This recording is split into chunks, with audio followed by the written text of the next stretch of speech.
Hello everyone, ये है battle through the heavens season 7 part 546। पिछले एपिसोड में हमने देखा कि सभी लोग शॉक हो गए क्योंकि सावर ने एक हाई ग्रेड के पिल को रिफाइन कर लिया। साथ ही उस पिल को रिफाइन करना लगभग नामुमकिन सा था। इसीलिए सीनियर एल्डर्स भी साउन की तारीफें करने लगे, जबकि देखते ही देखते साउन के ब्लैक डिमोनिक थंडर ने आसमान को पूरी तरह से घेर लिया था, जिसे कंज्यूम करने के लिए साउन ने अपने 5 स्काई डेमन को सबसे पहले भेजा।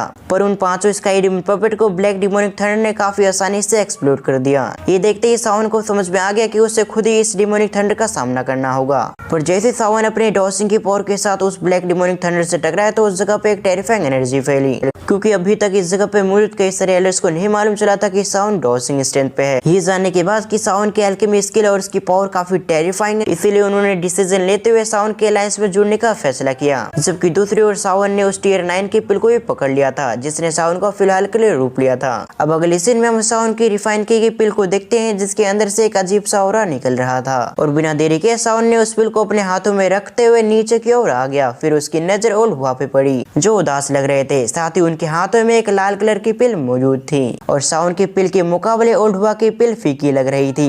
तभी ग्रेट एल्डर ने उन दोनों को अपने अपने पिल की खासियत के बारे में पूछा कि आखिर तुम्हारी पिल की क्या खासियत है। जबकि ये सुनते ही ओल्ड हुआ के चेहरे पे स्माइल आ गई और अगले पल उसने आगे बढ़ते हुए बताया, मेरी ये पिल टियर 8 की है, जबकि मेरे इस पिल को जो भी कंज्यूम करेगा उससे काफी बेनिफिट मिलेगा। पर मेरी ये पिल सबसे ज्यादा उस व्यक्ति को बेनिफिट पहुंचाएगा जिसके पास फायर एट्रीब्यूट हो। मेरे इस पिल को खाते ही उसकी दुई की काफी ज्यादा इंक्रीज हो जाएगी, साथ ही उसकी दुई की में भी बदलाव होगी, साथ ही उस पर्सन की बैटल इफेक्ट पे काफी ज्यादा इंक्रीज हो जाएगी। इसी तरह से ओल्ड हुआ ने अपने पिल की और भी खासियत बताई और कुछ ही समय के अंदर ओल्ड हुआ ने अपने पिल के इफेक्ट्स के बारे में सब कुछ बता दिया। जबकि अपने पिल के इफेक्ट्स के बारे में बताते हुए ओल्ड हुआ काफी प्राउड फील कर रहा था, क्योंकि ओल्ड हुआ का मानना था उसने जैसी पिल रिफाइन की है ऐसी पिल कोई भी रिफाइन नहीं कर सकता। जबकि ओल्ड हुआ की बातों को सुनने के बाद ग्रेट एल्डर की नजर साउन पे पड़ी, इसलिए साउन पे आगे की ओर बढ़ते हुए अपने पिल के इफेक्ट्स के बारे में बताने लगा। सबसे पहले साउन ने बताया, मेरे इस पिल का नाम बोधी रिटर्न पिल है, जबकि ये टियर 9 की एक प्रीसियस पिल है। और इस पिल के इफेक्ट के बारे में बात की तो इसके इफेक्ट भी एंशिएंट बोधी ट्री जैसे ही है। और अगर मेरे इस पिल को ऐसे व्यक्ति को दे दी जाए जो डॉजिंग पीक या फिर बैंक्सिंग लेवल पे है तो उस व्यक्ति की ब्रेक थ्रू करने की चांसेस 3 गुना तक बढ़ जाएगी।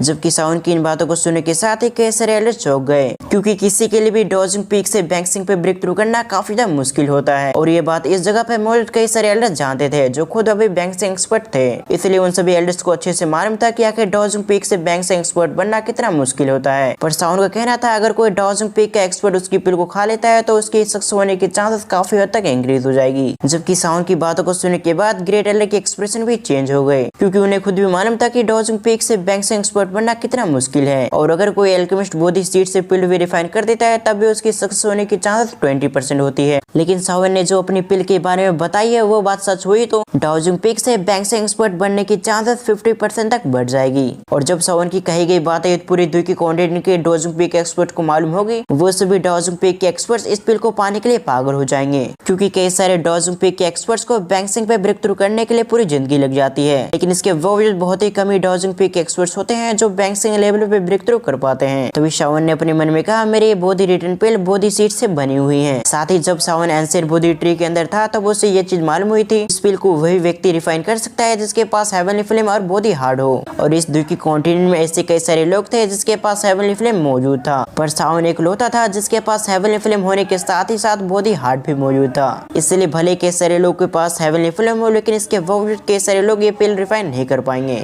जबकि दूसरी ओर बाकी एल्डर्स और ग्रेट एल्डर को भी यकीन नहीं था कि सावन ने जो कहा वो बिल्कुल सही है। इसीलिए ग्रेट एल्डर ने हेजिटेट करते हुए सावन से सवाल किया, क्या तुम्हें पता भी है तुम क्या बोल रहे हो? क्योंकि अगर तुम्हारे कहे गए सब झूठे निकले तो तुम्हें डिस्क्वालीफाइड कर दिया जाएगा और तुम्हें ये एल्डर की पोजीशन में नहीं मिलेगी। जबकि ये सुनने के बाद सावन के चेहरे पे स्माइल आ गई और अगले बार सावन ने ग्रेट एल्डर को ग्रीट करते हुए कहा, अगर मेरे कहे गए सब झूठे निकले तो मुझे झूठ बोलने के लिए जो भी सजा मिलेगी मैं उसे एक्सेप्ट कर लूंगा। जबकि ये सुनने के बाद ग्रेट एल्डर ने नोट कर दिया और अगले पल उन्होंने अपनी स्पिरिचुअल स्ट्रेंथ की मदद से दोनों पिल की जांच करने लगे, यानी कि ओल्ड हुआ और सावन की पिल को जांच करने लगे। इस जगह पे मैं आप सभी को एक बार फिर से बता दूं कि ग्रेट एल्डर काफी एक्सपीरियंस है, इसीलिए उन्हें एल्केमी की नॉलेज बाकी सभी से कई गुना ज्यादा है, जिसके चलते उन्होंने कुछ समय के अंदर पता कर लिया कि सावन ने जो कहा वो बिल्कुल सही है। साथ ही उन्हें ओल्ड हुआ और सावन की पिल में से सावन की पिल की काफी ज्यादा क्वालिटी अच्छी लगी और सावन की पिल के इफेक्ट्स भी काफी ज्यादा अच्छे थे। इसलिए ग्रेट एलन ने अनाउंसमेंट करते हुए कहा इस सिलेक्शन का विनर है सावन। ये कहने के साथ ही ग्रेट एलन ने एल्डर सिलेक्शन का विनर सावन को बना दिया।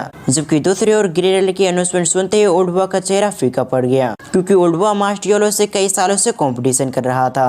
साथ ही इस बार ओल्ड बॉय को लग रहा था कि उसने काफी सालों से मेहनत की, जिसके चलते वो मास्टर योलो से आगे निकल जाएगा। लेकिन इस बार भी ओल्ड बॉय मास्टर योलो से आगे नहीं निकल पाया, और इस बार तो ओल्ड बॉय की बेइज्जती पिछली बार से भी ज्यादा हुई थी, क्योंकि पिछली बार मास्टर योलो ने उसे कंपटीशन में हराया था और इस बार उसके डिसाइपल ने उसे कंपटीशन में हरा दिया। ये सोचते हुए ओल्ड बॉय ने अपने मन में कहा सचमुच शर्म की बात है कि मुझे इस बार एक लड़के ने हरा दिया। सिंसिप टुकड़ा मास्टर जुआनकोंग को देखते हैं, जो साउंड की जीतने की वजह से काफी खुश लग रहे थे। तभी जुआनकोंग ने मास्टर योलो को ग्रीट करते हुए कहा कांग्रेचुलेशन, तुम्हारा डिसाइपल जीत चुका है। ये कहते हुए जुआनकोंग ने मास्टर योलो को बधाई दी। साथ ही जुआनकोंग ने मास्टर योलो से कहा तुमने एक अच्छा डिसाइपल बनाया है। साथ ही साउंड के एल्केमी स्किल्स को देखते हुए ऐसा लग रहा है कि उसने तुम्हें भी सरपास कर दिया, क्योंकि जिस स्पेल को तुम भी रिफाइन नहीं कर पा रहे वो तुम्हारे डिसाइपल ने रिफाइन करके दिखा दिया। और जुआनकोंग अकेला नहीं था जिन्होंने मास्टर योलो को बधाई दी, जबकि उस जगह पर मौजूद कई सारे एल्डर्स ने मास्टर योलो को बधाई दी। साथ ही कई सारे एल्डर्स ने मास्टर योलो से साउंड की काफी तारीफ भी की। जबकि दूसरी ओर मास्टर योलो इतने सारे एल्डर्स से तारीफ सुनकर काफी ज्यादा खुश हो चुके थे। और मास्टर योलो की खुशी का इस बात से अंदाजा लगाया जा सकता था कि मास्टर योलो ने जब कई सालों पहले इस कंपटीशन को जीता था तब भी उन्हें इतनी खुशी नहीं हुई थी जितनी खुशी उन्हें आज हो रही है। और इन चीजों को सोचते हुए प्रेजेंट में मास्टर योलो काफी खुश हो रहे थे, जबकि इस जगह पे मौजूद एक व्यक्ति ऐसा भी था जो मास्टर योलो को खुश होता देख काफी गुस्सा हो रहा था। और ये शख्स और कोई नहीं बल्कि ओल्ड हुआ था, जिसे मास्टर योलो की खुशी बिल्कुल भी अच्छी नहीं लग रही थी। इसलिए कुछ समय उस जगह पर रुकने के बाद ओल्ड हुआ उस जगह से चला गया। जबकि दूसरी ओर ग्रेट एल्डर भी साउंड से काफी इम्प्रेस लग रहे थे। साथ ही साउंड उनसे कई गुना छोटा हो, लेकिन इसके बावजूद ग्रेट एल्डर को साउंड अपनी जनरेशन का लग रहा था, क्योंकि सेंटर प्लेन में उनकी उम्र मायने नहीं करती थी बल्कि उसकी स्ट्रेंथ मायने करती थी। और साउंड के पास द्वे हो या फिर एल्केमी स्किल, साउंड दोनों में काफी ज्यादा पावरफुल था। और इन्हीं कारणों से ग्रेट एल्डर को लगा कि साउंड उनकी जनरेशन का है। ये सब कुछ सोचते हुए ग्रेट एल्डर ने साउंड की ओर देखते हुए कहा साउंड अब तुम छोटे पिल टावर के एल्डर बन चुके हो, इसलिए तुम और योलो मेरे साथ आओ ताकि हम उस बात पे डिस्कशन कर सके जिसके लिए तुम लोग आए थे। जबकि ये सुनने के साथ ही साउंड काफी खुश हो गया और अगले पल उसने ग्रीट करते हुए नोट कर दिया। साथ ही साउंड ने अपने मन ही मन में कहा अगर मुझे अलायंस के लिए पिल टावर की जरूरी ना होती तो मुझे इन ओल्ड मोस्टर्स से बातें करने में बिल्कुल भी दिलचस्पी नहीं था। जबकि ग्रेट एल्डर ने अपनी बातों को खत्म करने के साथ ही दूसरी ओर मुड़ते हुए उस जगह से रवाना हो गए और ग्रेट एल्डर के पीछे पीछे बाकी के एल्डर्स भी रवाना हो गए। जबकि ग्रेट एल्डर और बाकी एल्डर्स के जाते ही सावन और मास्टर योलो के पास 3 फिगर आ गए और ये तीनों और कोई नहीं बल्कि पिल टावर के जायंट हेड्स थे। तभी जुआनकोंग ने आगे बढ़ते हुए स्माइल करते हुए कहा अब अलायंस की बात हम आसानी से कर पाएंगे, और अब जबकि सावन छोटे पिल टावर का एक एल्डर बन चुका है तो हमारे पास अलायंस बनाने का भी एक मौका होगा। साथ ही आज के दिन कई सारे एल्डर्स ने सावन के एल्केमी स्किल भी देख ली है, इसलिए बात नेचुरल होगा कि कई सारे सावन से इम्प्रेस हो चुके होंगे। इसीलिए हमारे पास काफी उम्मीद है कि हम अलायंस को क्रिएट कर सके। फिर से शिफ्ट होकर हमारा ध्यान छोटे पिल टावर के मीटिंग हॉल पे आ गया, जहाँ अब तक मीटिंग के लिए 10 एल्डर आ चुके थे। साथ ही अभी इस मीटिंग हॉल के अंदर मास्टर योलो भी मौजूद थे। तभी सभी एल्डर्स की नजर अपने सामने गई जहाँ पर ग्रेट एल्डर्स मौजूद थे। तभी ग्रेट एल्डर ने मीटिंग को शुरू करते हुए कहा हमारा पिल टावर हमेशा से अकेला रहा है, यानी कि हमारे पिल टावर ने ना ही कभी सेक्ट का सपोर्ट किया ना ही किसी अलायंस का सपोर्ट किया, और समय के साथ ये हमारे पिल टावर का एक नियम बन गया। पर अभी की सिचुएशन को देखकर कई सारे एल्डर्स के अलग अलग ओपिनियन है, क्योंकि बीतते समय के साथ हमारे पिल टावर और होलोप्सुल की दुश्मनी काफी बढ़ चुकी है। इसलिए कई सारे एल्डर्स का मानना है कि हमें अलायंस के साथ जोड़कर होलोप्सुल से फाइट करनी चाहिए, मगर ऐसा करते पिल टावर के हजारों सालों का नियम टूट जाएगा। जबकि ये सुनने के साथ ही साउंड सामने आते हुए कहा ये होलोप्सुल हमारे लिए नहीं बल्कि पिल टावर के लिए भी काफी बड़ा खतरा है, क्योंकि दूसरे एक्सपर्ट्स की सोल की तुलना में होलोप्सुल के लिए एल्केमी की सोल काफी अच्छी रहती है। इसलिए होलोप्सुल के एक्सपर्ट छुपकर एल्केमी के सोल को कैप्चर करते हैं, पर इन बीते कुछ सालों में एल्केमी के सोल होलोप्सुल को ज्यादा कैप्चर कर रहा है, और दिन पे दिन ये बातें सीक्रेट भी नहीं रही बल्कि कई सारे एक्सपर्ट्स को इस चीज के बारे में मालूम है। जबकि एल्केमिस्ट की बात की तो एल्केमिस्ट पिल टावर को अपना घर मानते हैं, इसलिए पिल टावर को भी उनकी सेफ्टी को ध्यान में रखना होगा। लेकिन इन कुछ सालों में होलोप्सुल काफी कुछ गलत कर रहा है, जैसे कि पिल टावर की कंपटीशन के दौरान कई सारे होलोप्सुल के मेंबर ने कई सारे पिल कंपटीशन के मेंबर्स को मार दिया, पर इसके बावजूद पिल टावर ने कोई खास एक्शन नहीं लिया। और अगर सब कुछ इसी तरह से चलता रहा तो कई सारे एल्केमिस्ट पिल टावर से नाराज हो जाएंगे, जिससे पिल टावर की रेपुटेशन काफी हद तक गिर जाएगी, और उस समय तक कई सारे एल्केमिस्ट पिल टावर को अपना घर मानने से भी मना कर देंगे, क्योंकि घर उसे कहा जाता है जहाँ पर आपकी सेफ्टी हो। ये सब कुछ कहते हुए सावन का एक्सप्रेशन सीरियस हो गया। ये कहने के साथ ही सावन ने अपनी बातों को फिर से कंटिन्यू करते हुए आगे कहा, और अगर पिल टावर ने एक बार अपने अल्केमिस्ट के मन से अपने स्टेट्स खो दिए तो उसे रिकवर करना काफी हद तक मुश्किल हो जाएगा। और जब अल्केमिस्ट पिल टावर की रिस्पेक्ट नहीं करेंगे तो फिर दूसरे लोग पिल टावर की रिस्पेक्ट कैसे कर पाएंगे। ये सब कुछ कहते हुए सावन ने पिल टावर की हकीकत बताई। और सावन ये सब कुछ इसलिए कह रहा था क्योंकि उसे मालूम था अभी भी कुछ एल्डर्स ऐसे होंगे जो अलायंस के खिलाफ होंगे। इसलिए अभी की सिचुएशन को बताकर सावन उन सभी को रियलिटी में लाना चाहता था ताकि ये सभी एल्डर्स अलायंस के लिए तैयार हो पाए। और सावन ने जो एक्सपेक्ट किया था वही धीरे धीरे होने लगा, यानी कि कई सारे एल्डर्स भी सावन की बातों से एग्री होने लगे क्योंकि उन्हें भी समझ में आ चुका था कि सावन ने जो बात कही है वो बिल्कुल सही है। इसलिए वो सभी एल्डर्स मन ही मन में इस चीज के बारे में सोचने लगे। साथ ही उन एल्डर्स को ये भी समझ में आने लगा कि दिन पे दिन होल ऑफ सोल काफी सारे अल्केमिस्ट के सोल को कैप्चर कर रहा है और बीतते समय के साथ होल ऑफ सोल की स्पीड और भी इंक्रीज हो चुकी है। और मान लो पहले तो होल ऑफ सोल अपने कामों को सीक्रेटली करते थे, यानी कि छुप के करते थे, पर अब तो दिन दिहाड़ी अल्केमिस्ट के सोल को कैप्चर करते हैं। साथ ही अब तो होल ऑफ सोल इस बात पे कोई एक्सप्लेनेशन भी नहीं देता। साथ ही पिल गैदरिंग कंपटीशन में जो होल ऑफ सोल ने किया था उसकी वजह से कई सारे अल्केमिस्ट डरे हुए भी हैं। लेकिन इन सभी के बावजूद पिल टावर होल ऑफ सोल के खिलाफ कोई सख्त कदम नहीं उठा रहा और इसकी वजह से कई सारे अल्केमिस्ट कुछ भी नहीं कर पा रहे। और अगर सब कुछ इसी तरह से लॉन्ग टाइम तक चलता रहा तो सभी अल्केमिस्ट हार मान जाएंगे।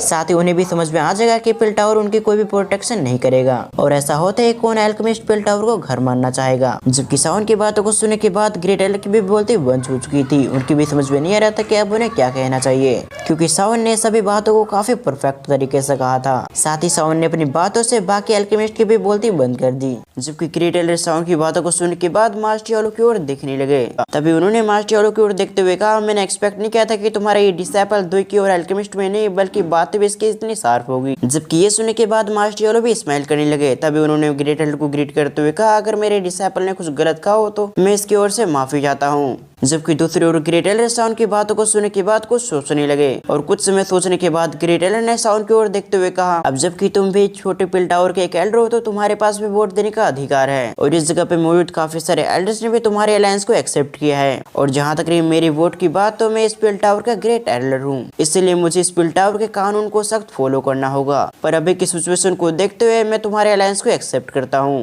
ये कहते हुए ग्रेट एल्डर ने सावन की ओर देखते हुए स्माइल पास किया। सिंसियर विक्रम सावन की ओर देखते हैं जो ग्रेट एल्डर की बातों को सुनने के बाद काफी खुश हो गया और सावन की खुशी इतनी ज्यादा था कि उसके चेहरे पर भी साफ देखा जा सकता था।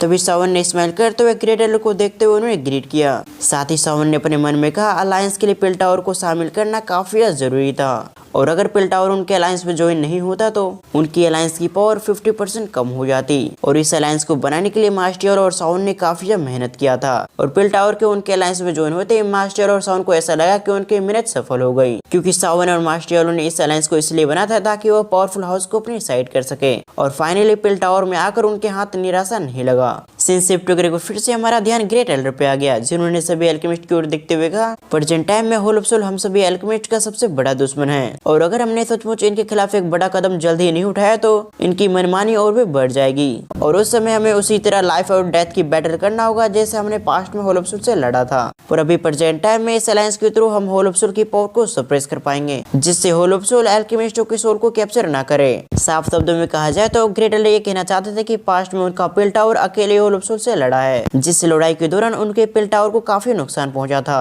पर अभी सावन के अलायंस के थ्रू वो होल ऑफ सोल की पावर को सप्रेस करेंगे जिससे होल ऑफ सोल अल्केमिस्टों को सोल को कैप्चर ना करे। पर अगर इसके बावजूद होल ऑफ सोल नहीं सुधरा तो वो अलायंस के थ्रू होल ऑफ सोल से फाइट करेंगे और इस बार पिल टावर के साथ एक पावरफुल अलायंस पे मौजूद था जिससे पिल टावर की स्ट्रेंथ भी पहले से इंक्रीज हो चुकी है। जबकि ये सब कुछ कहने के बाद ग्रेट एल्डर ने सावन की ओर देखते हुए कहा, अब जबकि हमारा पिल टावर भी अलायंस के लिए तैयार है तो फिर हमें अलायंस के ऊपर कब बात करनी होगी, मतलब हमारा अगला कदम क्या होगा। जबकि ये सुनने के बाद सावन ने ग्रेट एल्डर से कहा, हम इस अलायंस के ऊपर 3 दिनों के बाद फुल मेस्टरफोन के अंदर बात करेंगे और उस मीटिंग में अकेले आपका पिल टावर नहीं बल्कि बर्निंग फ्लेम वैली और फ्लावर सैक पे मौजूद होगा और उस समय सभी के साथ हम अलायंस के अगले कदम के बारे में बात करेंगे। साथ ही इस मीटिंग के बाद हम ऑफिशियली अपने अलायंस को अनाउंसमेंट कर देंगे जिससे बाकी सेक्ट्स पे जो हमें ज्वाइन करना चाहते हो वो भी हमें ज्वाइन कर पाएंगे। जो कि बर्निंग फ्लेम वैली और फ्लावर सेक्ट का नाम सुनकर ग्रेट एल्डर सरप्राइज हो गए क्योंकि अभी तक उन्हें और कुछ एल्डर्स को इसके बारे में नहीं मालूम था।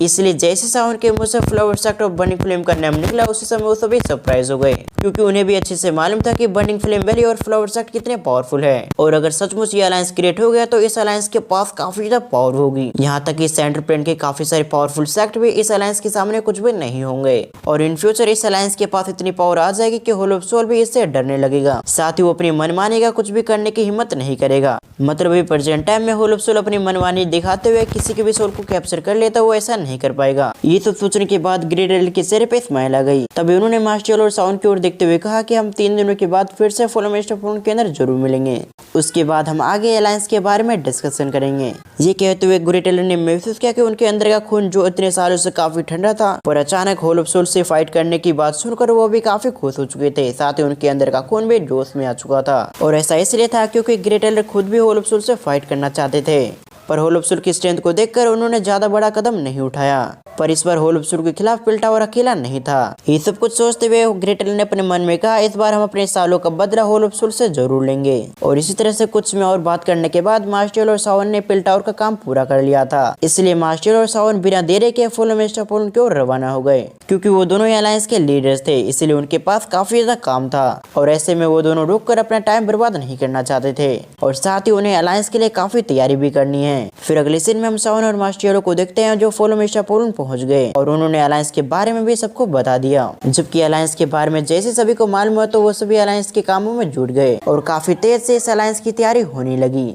और इस अलायंस की तैयारी में सभी लोग मदद कर रहे थे, जैसे कि फुल मेस्टर फोन के एल्डर्स और डिसेबल्स और काफी सारे सावन के दोस्त। और अलायंस के कामों को करते हुए 2 दिन जल्दी बीत गए। साथ ही इन 2 दिनों के अंदर फुल मेस्टर फोन की प्रोटेक्शन और भी बढ़ चुकी थी, और फुल मेस्टर फोन की प्रोटेक्शन इतनी तगड़ी थी कि इस जगह पे चाहकर भी कोई भी नहीं आ सकता था, और इस जगह पर काफी सारे पावरफुल एल्डर्स भी मौजूद थे जिनकी नजर से कुछ भी नहीं बच सकता था, और इस जगह पे कुछ भी होता तो इन फुल मेस्टर फोन के एल्डर्स को सबसे पहले मालूम चल जाता। फिर सीन शिफ्ट कर हम सावन, क्यूनवर्स और मास्टर येलो को देखते हैं जो एक जगह पे मौजूद थे, क्योंकि आज तीसरा दिन था, इसलिए burning flame valley, flower sect और पिल टावर के लोग आने वाले थे, और इन तीनों को वेलकम करने के लिए पर्सनली सावन, क्यूनवर्स और येलो मौजूद थे। साथ ही फुल मेस्टर फोन ने अपने गेस्ट के लिए अपने द्वार को खोल रखा था, यानी कि फुल मेस्टर फोन के सामने जो फॉर्मेशन लगे हुए थे उससे कुछ समय के लिए हटा दिया गया था। साथ ही उन सभी ने अच्छे से ध्यान दिया था कि इस जगह पे कुछ भी गड़बड़ ना हो, और उन तीनों मेहमान का इंतजार करते हुए क्यूनवर्स, मास्टर और काइलोन को काफी समय बीत गया। लगभग कुछ घंटों के बाद उस जगह पर एक पावरफुल स्पिरिचुअल एनर्जी फैल गई। इस चीज को महसूस करने के साथ ही वो तीनों सामने की ओर देखने लगे, जबकि इन तीनों से दूर हम एक जगह पे कुछ लेडीज को देखते हैं जो काफी ब्यूटीफुल लग रही थी, और इनके ड्रेस को देखते ही सभी को समझ में आ चुका था कि ये फ्लावर सेक्ट से हैं। फिर सीन शिफ्ट कर हम सावन को देखते हैं जिसकी नजर यूनियन पे पड़ी, जबकि यूनियन की नजर पे सावन पे पड़ी, लेकिन तभी सावन ने देखा कि उनके सामने 2 लेडीज मौजूद है, और ये फ्लावर सेक्ट की एंसेस्टर थी, जिसके अंदर से काफी टेरिफाइंग एनर्जी महसूस कर पा रहा था सावन। इस चीज को महसूस करने के साथ ही सावन को समझ में आ चुका था कि ये फ्लावर सेक्ट की एंसेस्टर है। जबकि उन्हें देखते हुए सावन ने अपने मन में कहा, ये दोनों ही लेडी काफी पावरफुल है, पहली तो मिड लेवल बैंक्सिंग पे है और दूसरी हाई लेवल बैंक्सिंग है। ये सब सोचते हुए सावन शौक हो गया। साथ ही सावन ने अपने मन में कहा, भले मास्टर योलो ने मुझे बताया था कि फ्लावर सेक्ट की एंसेस्टर काफी पावरफुल है, लेकिन इतनी पावरफुल होगी मैंने बिल्कुल भी एक्सपेक्ट नहीं किया था। जबकि उन दोनों लेडी को देखने के बाद मास्टर योलो के चेहरे पे स्माइल आ गई। तभी उन्होंने आगे बढ़ते हुए कहा, मुझे लगा ही था कि तुम दोनों इस जगह पे जरूर आओगी। जबकि दूसरी ओर हम उन लेडीज को देखते हैं जो धीरे धीरे करके मास्टर योलो और बाकी सभी के सामने आ चुकी थी, और जल्दी उस एंसेस्टर की नजर पे मास्टर योलो पे पड़ गई। लेकिन उसकी बातों को नजरअंदाज करते हुए एंसेस्टर ने अपनी कोल्ड आवाज में कहा, तुम तो पहले से भी काफी बूढ़े हो चुके हो। जबकि दूसरी ओर मास्टर योलो ने बिल्कुल भी एक्सपेक्ट नहीं किया था कि ये एंसेस्टर उनसे ऐसी कहेगी, लेकिन फिर भी मास्टर योलो को उस एंसेस्टर की बातों को सुनने के बाद थोड़ा अजीब लगा। जबकि उन दोनों की बातों को सुनने के बाद और एंसेस्टर की आंखों को देखने के बाद सावन थोड़ा सा हैरान हो चुका था, क्योंकि सावन ने महसूस किया था जब जुआनी मास्टर योलो को देखती है तो उसकी आंखें थोड़ा सा अजीब होती है, यानी कि उनकी आंखों से साफ पता चलता है कि वो मास्टर योलो को पसंद करती है। जबकि सेम उसी तरह एंसेस्टर की आंखें भी लग रही थी। ये सोचते हुए सावन ने एक स्माइल से कहा, लगता है मास्टर भी अपनी जवानी में काफी आवारा थे, जो कहीं भी मुंह मार लेते थे, तभी तो हर जगह से इमोशंस का दरिया बहते जा रहा है, पहले पिल टावर से अब फ्लावर सेक्ट से। और ये सब कुछ सावन अपने मन में सोच रहा था। साथ ही उसके चेहरे की स्माइल और भी बड़ी होती जा रही थी। और इसी के साथ हमारा ये पार्ट यहीं पर एंड होता है। आपको आज की एक्सप्लेनेशन कैसे लगी आप मुझे कमेंट करके जरूर बताएं। साथ ही मैं किसी काम की वजह से व्यस्त था, इसीलिए कुछ समय से मैं वीडियो अपलोड नहीं कर पा रहा था, लेकिन मैं अब रेगुलर वीडियो अपलोड करूंगा। साथ ही माइक में थोड़ा प्रॉब्लम है, इसीलिए बीच बीच में आपको थोड़ा प्रॉब्लम झेलना पड़ रहा होगा। सो अभी मेरे पास पैसे नहीं है, लेकिन मैं जल्दी कोशिश करूंगा कि एक नया माइक परचेज कर सकूं, या फिर हो सके तो इसी माइक को फिर से ठीक करने की कोशिश करूंगा। और अगर आपको ये वीडियो पसंद आए तो वीडियो को हाइप जरूर करें। तो फिर मैं मिलता हूँ इसके नेक्स्ट पार्ट के साथ। जब तक के लिए थैंक्स फॉर वॉचिंग।